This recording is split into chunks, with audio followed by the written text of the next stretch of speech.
Rabbi Yochanan said, we're on 16b. Rabbi Yochanan says there are two cases where the Torah tells us don't do something, and the Torah follows with a fix. The Torah tells us if you violated this violation, this is what you need to fix it up. There are two cases, and then the general rule is lav hanitik laseh. When the Torah says is don't do something, and the Torah tells us that if you did not follow the law, the Torah tells us a fix. If the Torah doesn't tell us a fix, what is the ruling? Generally, they get lashes. The Torah said don't do something, and you did an action, so you're subject for lashes. But if the Torah says don't do something, and the Torah tells us how to fix it, there's no lashes. There's no malchut. There's no lashes. But Rabbi Yochanan says if you did something to remove the fix, if you took away the opportunity to fix up your dirty thing that you did, but you didn't by doing a sin, it's called like the Chazal say, I got dirty with sin. That's what happens when a person sins. He's dirty. He dirtied his soul, his beautiful, pure soul. Like I told somebody, by the way, there's a Jewish boy.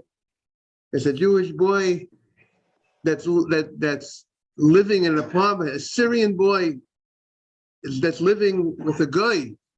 And he's in college campus, and he's living with a guy. His roommate is a guy. I told him, and such a fine boy. He's in college. I said, I don't think your holy soul should be in an apartment with a non-Jew. Your holy soul, your holy boy. You don't belong with a non-Jew. You're holy. Jaime, what do you think about what I told the young man? Great advice. You're holy, you're holy. I don't care. He says, Rabbi, I'm not learning anything from him. He does his thing. I do my thing. I go to sleep in the room. He goes to sleep. You don't belong. I said, there's possibility that you might even learn anything from him. It's not worth it. It's not worth it. You don't belong to being with a guy in the same roof, in an apartment. That's what I told him yesterday. Wow. I really made a big pitch to him, but it has to do with next semester. Now it's a question with the next semester. What do you think? His first semester, he was there. Rabbi, I wasn't affected. I don't want you to be in the same. You're holy. You're a holy Jew. You don't belong. You don't belong in such a place. What do you say, Mr. Batesh? Great. That's what I told the young man. He's 17, 18 years old. That's what I told him. So getting, what is? The bond for 20 years, and it didn't affect him. Say it again. Yaakov, right? That's this week's parasha. Yaakov says, I was with Lavan for 20 years. I kept the tag mitzvah. I didn't learn from him. That's Yaakov. Yaakov Avinu could say that. Who's the Yaakov Avinu? Who could be like Yaakov that could say that was 20 years with the Lavan and I didn't learn from his ways? Because Yaakov had all that Torah underneath his belt that he was ready to deal with. He was able to be that type of person. And also, by the way, I just say a Torah on the parasha this week, in your honor, Mr. Batesh. It says, Im Lavan Garti. Yaakov says, I live with Lavan, and Garti, Rashi says, is the same letters of Taryag, 6:13. Im Lavan Garti, I was with Lavan, and I kept the 613 mitzvot.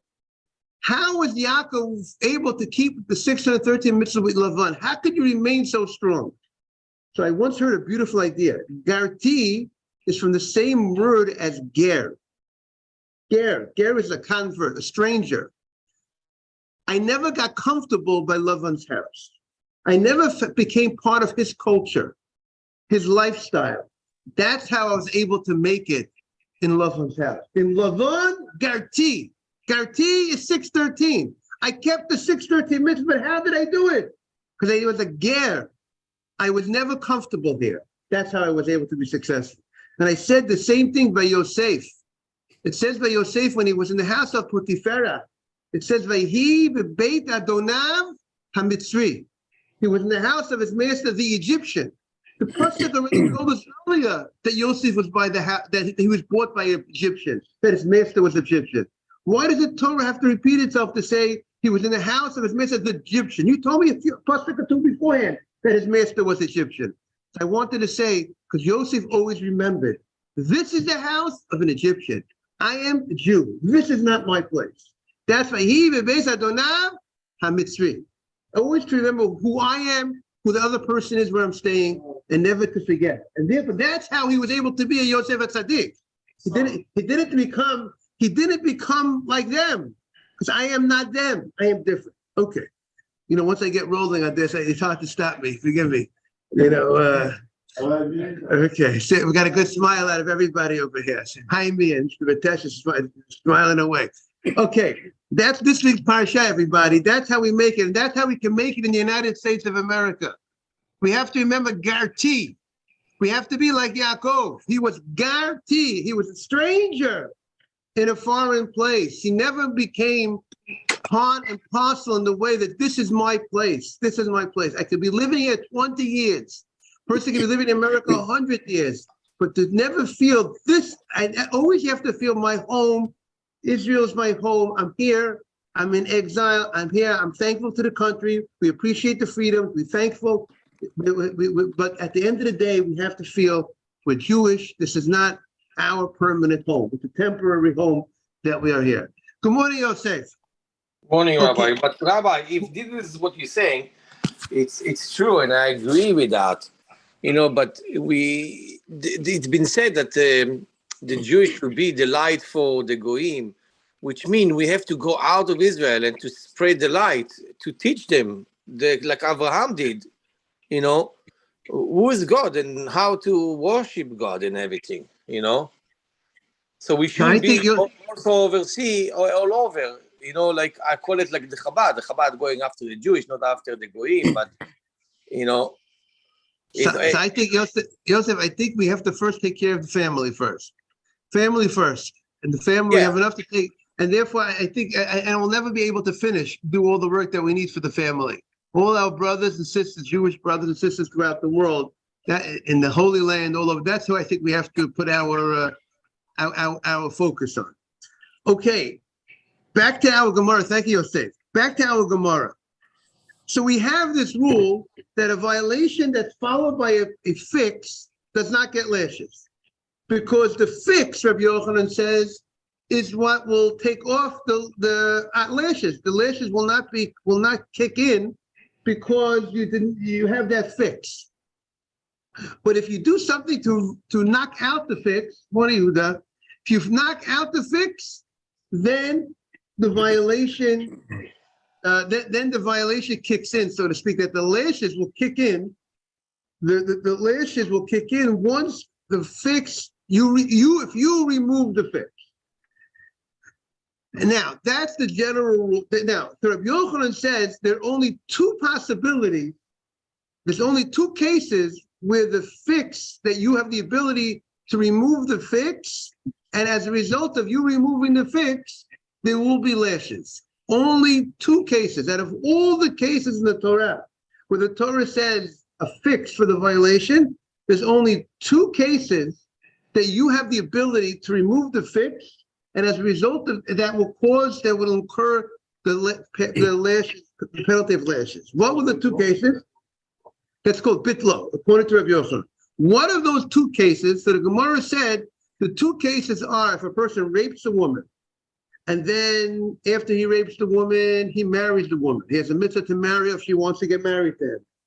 And then he has a lo saseh. He has not allowed to divorce her. And if he violated the lo saseh, he divorced the woman. The Torah says don't divorce. Now, will he get lashes for that? So he has a fix. And what's the fix? Torah says take her back. If he does something to knock out the fix, the Gemara gave the case before, if he made a vow that they can't have benefit from each other, and he did that vow with the consent, with the input and the consent of the public, then he can't, that type of vow, the Gemara had said earlier, cannot be undone. He cannot now have benefit from her, and because they can't have benefit from each other, they can't get married. And therefore, there's no way for him to get married to her, because they're not, if they're not allowed to benefit from each other, there's no marriage. You can't have marriage without benefit. And therefore, that will be a way that he can knock out the opportunity to fix up his violation. The violation was don't divorce her. He divorced her, but he has a way to get out of the lashes by remarrying her. But if he made this type of vow, now he can't remarry her, and therefore he can't fix up this violation, and then he's liable for lashes. That is one case that he knocked out the fix. And the second case is Torah says, if you want the baby, send away the mother bird, and then you can take the baby bird or take the eggs. You have to send away the mother bird first. Only after you send away the mother bird, then you can take the eggs. But what about if the guy did not send away the mother bird first? He took the mother bird. He violated the prohibition. Torah says, don't take the mother bird while it's on the baby. He violated the prohibition. He did an action. He took the mother bird. He has a way to fix up the action and not to get lashes by sending away. If he violated that prohibition, now he has a positive commandment. Send away that mother bird that you took, and then take the baby. And what happens if he goes ahead, instead of fixing the violation after he took the mother bird for himself, he went ahead and he took a knife and he slaughtered that mother bird? Now he can't send away the mother bird. And now that he can't send away the mother bird, he cannot fix his violation of taking the mother bird. So what do we give the guy? We give the guy lashes. Those are two cases that he removed the fix, and as a result of removing the fix, he'll come to court, and the court will give him lashes. But there's no other case, Rabbi Yochanan said on record, that you will find a violation followed by a fix that he will be able to nullify it in a way that he'll get lashes. So the two cases are rape and then a vow not to remarry. And right, correct. Hakan, where he slaughtered the mother. Right, correct. And the vow by the case of the rape case was somehow that they were not going to be able to have benefit from each other. And once they made such a vow, he cannot remarry. Correct. He can't fix it. He made the vow with the consent of the public that they're not going to have benefit from each other. But also, if he raped a married woman, if he rapes a married woman, he's going to get death. He's going to get death for that. oh, does he get death? He gets death. Yes, Mr. Mitesh. He rapes the girl, he marries her, then he divorces her, and the wife passes away. Right. If he rapes a girl and he marries her and he divorces her and the woman passes away, the woman that he divorced passes away, he does not get lashes because he did not do the action to remove the fix. It happened without his action because she died. He can't fix it up. You're correct, Mr. He can't fix it up if she died or if she married somebody else. He can't fix it up. He can't go back to her, but he doesn't get lashes because he did not do an action. It wasn't his action. He had, at least according to Rabbi Yochanan, he did not do the action. Right. He hesitated and he what? But he did not. He didn't fix it, but he did not knock out the fix. If she died, he did not get a mitzvah for fixing his fix, but he does not get lashes because he did not knock out the fix. That's according to Rabbi Yochanan. Now, Rabbi, why so much leniency with rape in the judicial system? In other words, the rapist has a chance to fix it by marrying her. Then he could fix it by remarrying her unless he vows not to. How do we have so much leniency? And then you see in the parasha with Shechem and Dinah, it's death. I know he's a goy, but I'm just curious why our system had so much leniency for rape. Right. I think the way we would explain it, I think it was not such a leniency. I'll tell you why, Mahami. Because this guy who rapes this woman not only has to pay a fine to the father, there's a financial payment, but he's going to be stuck with this woman forever. He's going to have an obligation to marry her. He's going to have to support. Remember your line, Jaime. The sentence for life, you said.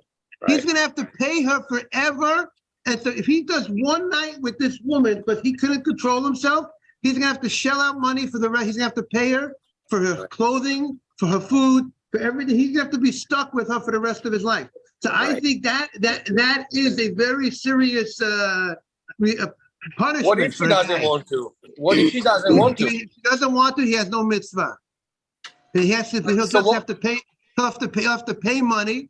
So I presume that the payment of the money will, the fact that there's two issues. There's a payment of money, which could serve as a deterrent. And usually when you hit a guy in the pocket, it helps deter a guy.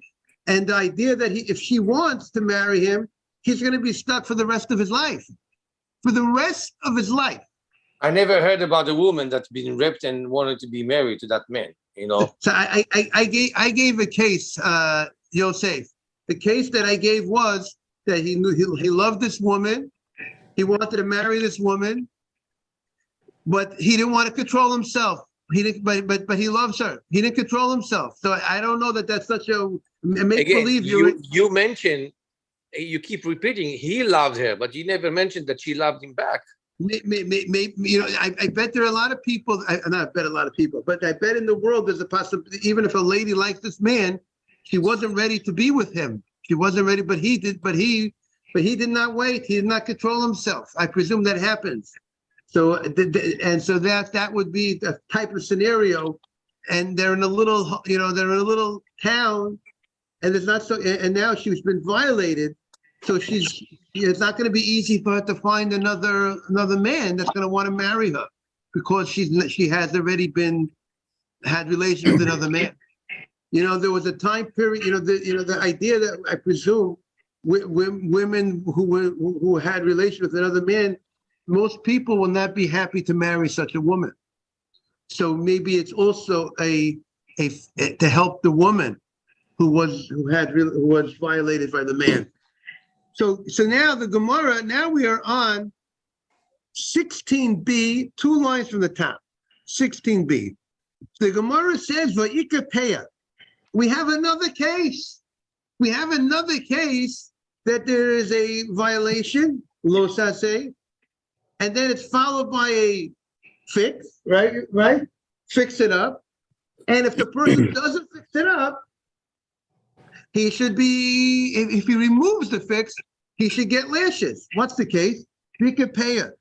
The Rachmana Amar, the Torah says, lo sechaleh ha'at. Don't cut off the corner, like we said. Yes, pat is like payot.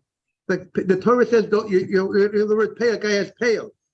Every person, you leave your sideburns, those are called payot.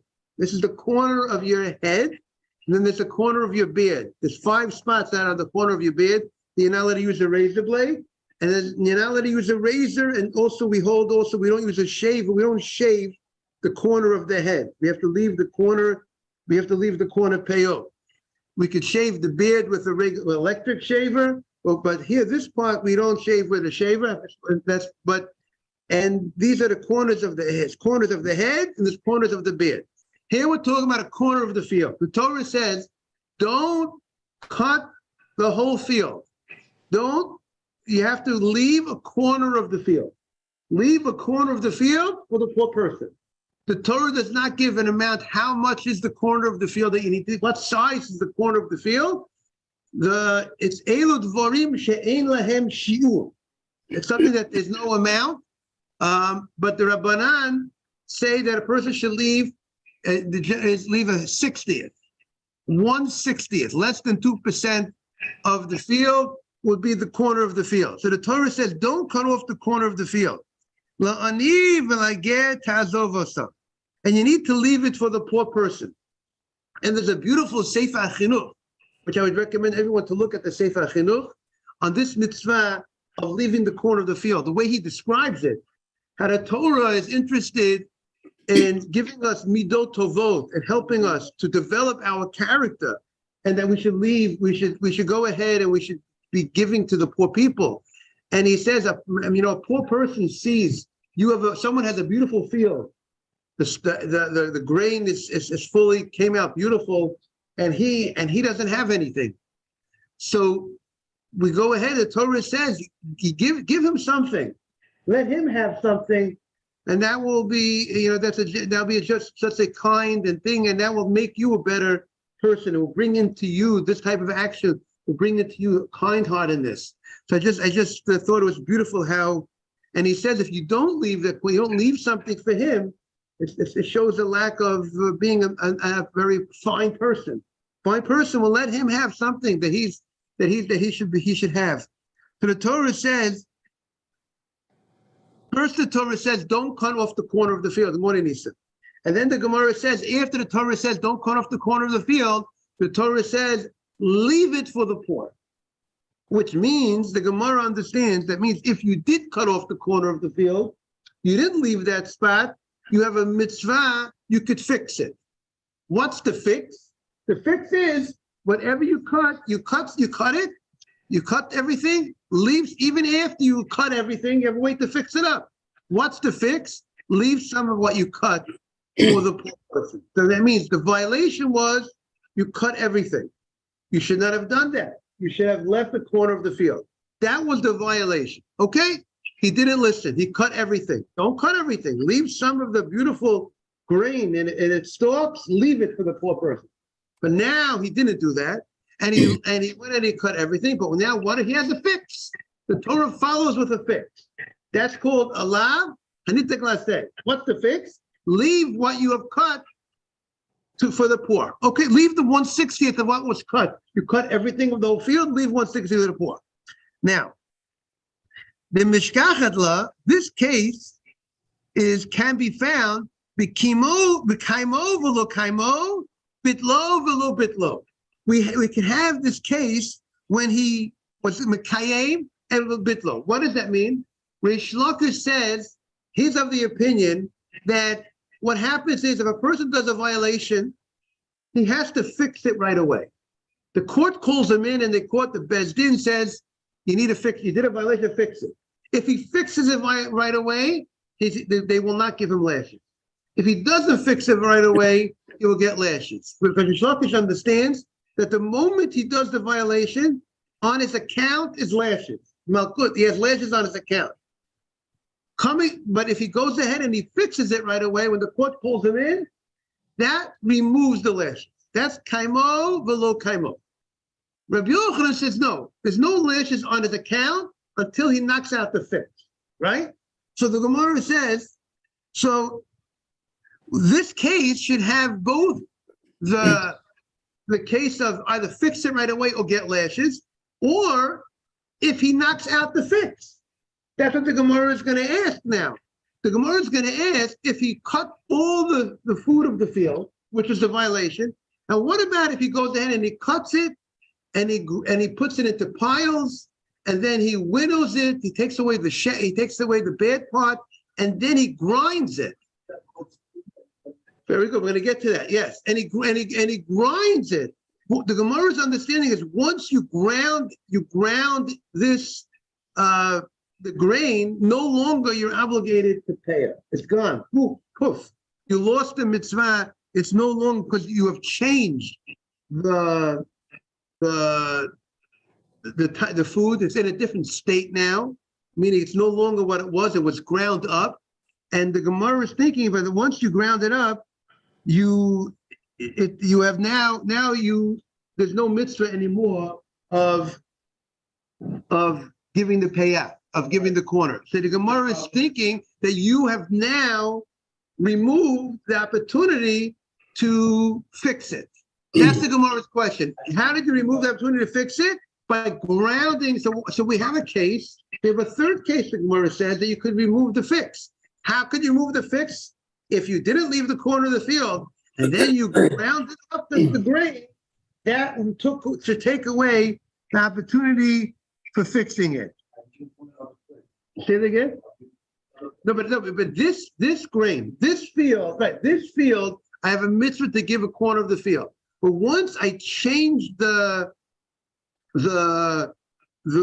food in a way that I ground it up, this is what the Gemara is thinking at this point. By grounding it up, it's considered a change. Once I change it, now it belongs to, now what happens is I changed it, so now it's no longer in the original state. So now the food belongs to me. I did a change in it. I owe money to the poor people, but there's nobody who's going to claim it. There's no particular poor person that could claim this money. And I lost out. I lost out the opportunity of doing this mitzvah of payah, because I now changed it. It's no longer subject to this grain is no longer in its original state that is subject to the mitzvah of payah. Yes, Yaron. So what you say? We have the case just before. Right. And the case of stealing. If the guy steals something, we need to return the item, right? Right. Let's still burn the item. Very good. So Yaron is asking a very good question. Yes. Yes. So yes. So Rashi. Yes. Yes. So Rashi explains that. That's why I mentioned this point. That we had a case in the Gemara. If you stole something from somebody, and then you go ahead and you burnt it, and the Torah says, right? And he said, someone steals something, what does he have to do? He has to return it.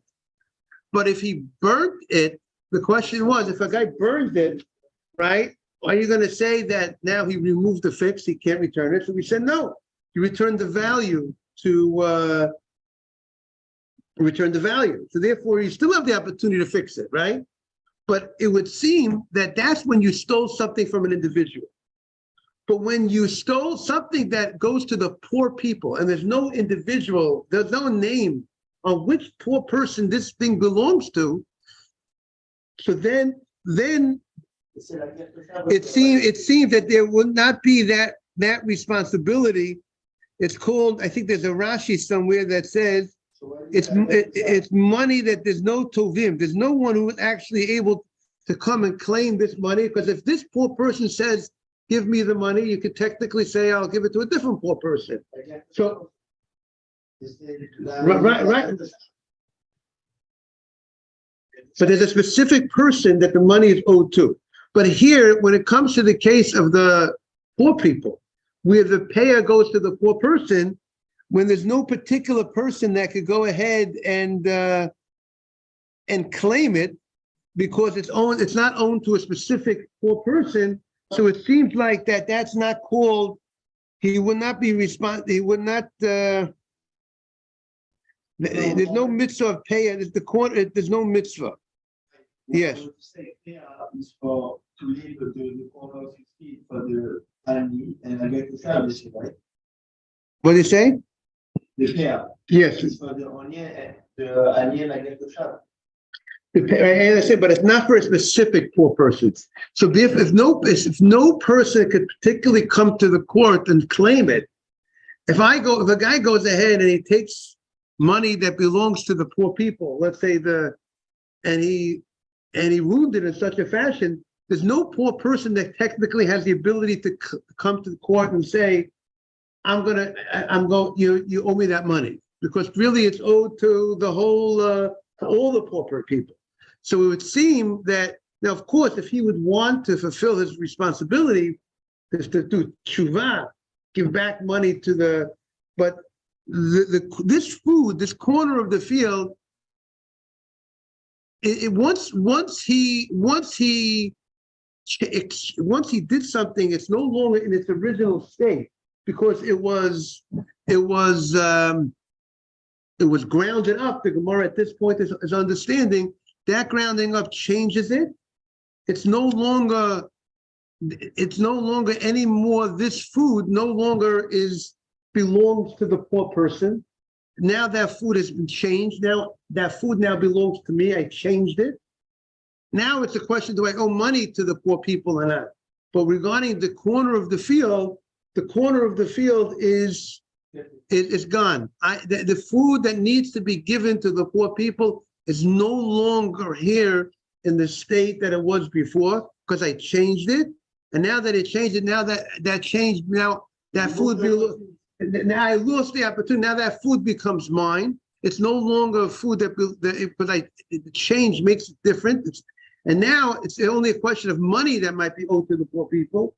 And I lost this opportunity of giving this food that was supposed to be given to the poor people, leaving this corner of the field. It's no longer the corner of a field. It's no longer in its state anymore. It's been changed through this grinding. So now the Gemara is thinking he should be subject to lashes, because he did something, he changed it. It's no longer able to give. He's no longer able to, like Rashi says, when it's in the wheat, when it's still wheat, then he's obligated to give that to the poor. That corner goes to the poor. But when it's no longer in the wheat stage, you removed it, you made it you ground it up. It's no longer in that raw stage. Then at that point, it's no longer subject to the laws of payah. That's not food that's subject to be left for the poor people anymore. That food is no longer left for the poor people, and therefore you now have removed the opportunity, that mitzvah that you had to leave the corner of the field for the poor, which you could have fixed, but once you cut the whole field, you didn't leave any corner. Listen, the guy, you should have told the guy, we had to tell the guy, leave a corner. You got to tell the workers, don't touch it, don't cut the whole field. The workers didn't listen. You can still fix it. Take some of that, what he cut, and give it to him. But then they not only did they cut it, they ground it up. Now it's no longer subject, that food that was ground is no longer subject to the laws of payah. And I have removed the opportunity to fix it. So that's what the Gemara is saying. That should be a obligation of lashes at that point, because now there's no longer the fix. Yes. Say it again. That's would be a new obligation. The next crop that you plant, and now you harvest, you have a new mitzvah corner from the next crop. But this crop that was cut, the whole field was cut. I didn't leave any corner, and then I ground it. Now it's no longer subject to the mitzvah of the corner. Yes, Mr. Vitesh. Well, it's grounded up, finished product. Wouldn't it be easier for a poor person to have that than the? Right, but it's true. It's in a better stage, but by the fact that it was ground up, but it's no longer in that original stage that I am that has the laws of the corner of the field on it anymore, because it's changed. So that's what the Gemara is asking. It's not. We learned in the Mishnah. Mr. Safdie, is it clear? We learned in the Mishnah. Mitzvah's payah. What is the mitzvah? We're about 5 lines from the top in the Hebrew. Mitzvah's payah. The mitzvah of the corner of the field, lahafish min hakama, to separate from the standing stalks of the field. Like what the chinuch says. The poor person sees what a beautiful field, and you leave some of that beautiful, he sees this beautiful field, beautiful stalks. You leave some for him also. Amazing. But lo hifrish min hakama, you did not follow the law. You did not separate from the standing stalks. Ma'afrish min ha'omrim. Then you go in and separate from the sheaves. After you bundled it together, you cut the wheat. Let's say you bundled it together. Now give from those bundles to the poor person. But what about lo hifrish min ha'omrim? You did not separate from the corners while it was in the stage when it was bundled together. Rather, you went ahead and you threshed it. And you winnowed it. You got rid of the parts that are the shell. You separated the kernel from the shell. You did the threshing and you did the winnowing. You threw it up to the wind, and it separated the pieces, chaff from the other, whatever. And now it's in a nice pile. It's in a pile, but it's still its original kernel state. You didn't grind it yet. It's in the pile. So mafish min hakri. You go ahead and you separate from the pile. Now, ashelo mirach, and this is a tool like Mr. Bitesh was talking about smoothing the pile. Once you smooth the pile, then something else kicks in. Then there's a mitzvah of giving maaser, because when are you obligated to take off the types for the food of the field? Only you're not obligated to take off the maaser until you reach the point that you have finished the process, what you need to do in the raw process. And when you took the grain and now you already removed the bad part from the good part, and now it's already piled up, and now you smooth the pile out on the sides. It's now a pile. Now you're getting ready to store it away. We're getting ready to go ahead, and then now the only thing that you're missing now is to grind it. Now it's a finished product, just ready to be ground, and you already smoothed out the pile. At this point, it's obligated in maaser. So now that maaser kicks in, you got to take off the 10%. Now we take off 10% to give to the Levi, to Mr. Bitesh, who's here. We give him 10%. We have obligation to give to the maaser, and the different maasrot that we have to give. But you missed the mitzvah of payah. That's over with. So since you didn't grind it yet, you can still do the mitzvah payah. You'll take away. So now you'll take the maaser, and then on the remaining, what you left over, you'll take off a 60th for the payah. After you take off the maaser from the crops, now we'll take off a 60th for the for the payout, yeah. So now, the fix is still on. He can still fix it at this point because he didn't grind it yet. It's just the kernels are in the pile. But one second. But the Gemara is saying, but at this point, if he ground it, he cannot take the payout. If after this, so the Gemara is saying, so that should be a case that he lost the fix. He can't fix it if he ground it after it was in the pile. If he ground it, he should not be able to go ahead and fix it anymore. So the Gemara answers, Kid Rabbi Yishmael, that Rabbi Yochanan holds like Rabbi Yishmael, the Amah, Af Mafrish Min Isa. Rabbi Yishmael says that you can even take off from the dough. That even if you make it into dough, he holds even if you ground it, it's still subject to a fix. He says that the fix, that even though we suggested that once you ground it up, it's no longer you can fix it. That's one opinion, but that is a subject to machloket, because Rabbi Yishmael holds that you are still subject to what?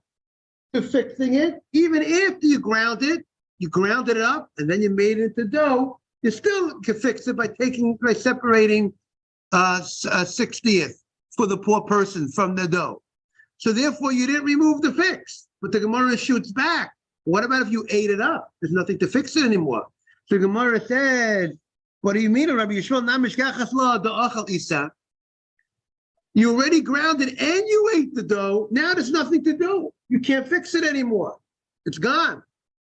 So we should clearly, you have removed the opportunity to fix the payout. You might owe, there's money that maybe you caused a loss to the poor people, but there's no obligation of payout. The payout is gone. That amidst opportunity of leaving a corner of the field, there's no more left. Because the whole crop has been totally consumed because you ate it. The Gemara says you're right. The Gemara agrees that you're right. Ela zos v'od acheret aha. So the Gemara says really the two cases that Rabbi Yochanan was referring to, when Rabbi Yochanan says there's only two cases, Rabbi Yochanan himself did not identify the two cases. He identified the case of the bird as one case, was the case that if you slaughter the mother bird after you took it, that's one case that you remove the fix. He did not identify the second case, and the Gemara now says and the Gemara suggested before that the rapist case was the second case. The Gemara now says that that's not the second case. What's going to be the second case? And we're going to see what do we do with the rapist case. The Gemara says, what's the second case? This is the second case. On this case of the payer, the guy goes ahead. He did not leave the corner of the field, and he goes ahead and then he grinds it and he eats it. That's the case where he nullified the opportunity for the fix. And stay tuned to Monday. We'll say why the other case is not the case.